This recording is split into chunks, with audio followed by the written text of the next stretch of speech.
Qin Yuanhong stepped forward slowly. His eyes looked calm, but his voice carried weight. Bowing slightly, he said to Zhao Qi, who stood with a dark face, "Lord Qi, my Qin family has been poorly disciplined. Please don't laugh at us." Zhao Qi's brows rose sharply. His voice was ice cold. "Lord Qin, just now your Qin disciples threatened my very life. I want to see how you will deal with this." But Qin Yuanhong only nodded. His words sounded soft, yet every line had hidden sharpness. "Of course, I will handle this matter. But Lord Qi, today you came here to meet my sister-in-law.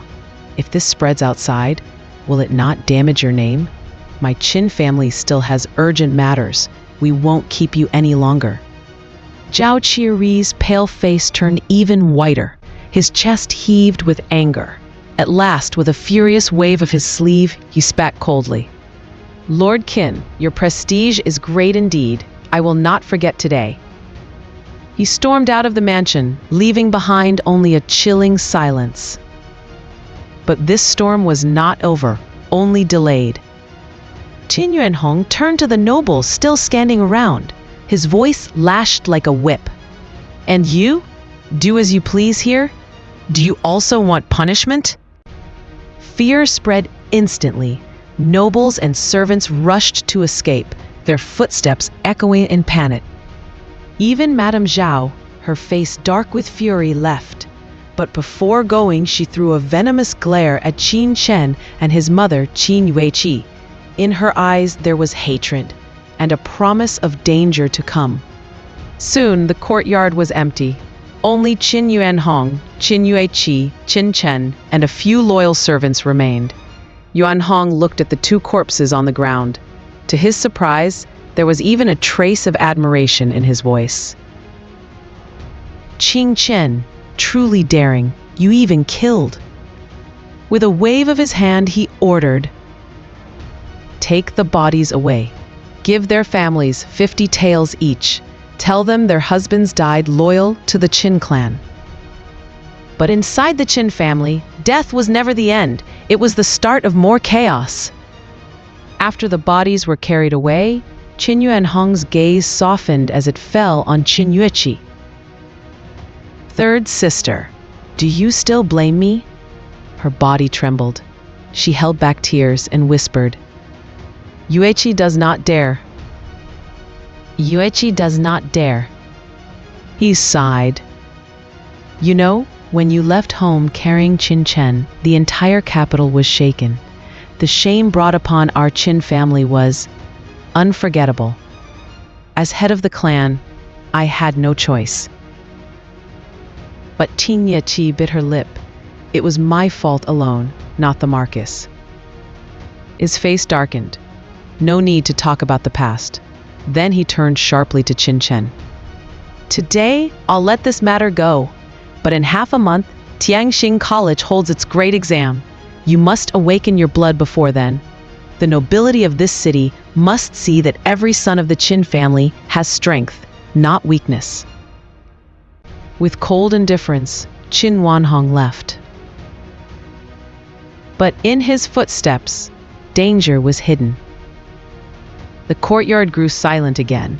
Qin Yueqi's eyes turned cold as she stared at the door. Qin Chen noticed her unease. "Mother, what's wrong?"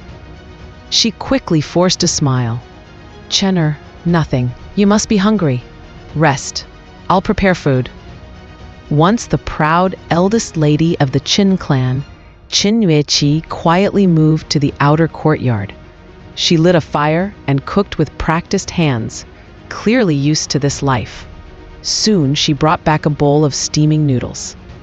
Qin Chen ate quickly, his body still weak from near death and battle. Every bite felt like life returning. For a brief moment, warmth replaced the coldness of the day. But warmth never lasted long. Shadows were still closing in. Qin Yueqi's gaze lingered on her son.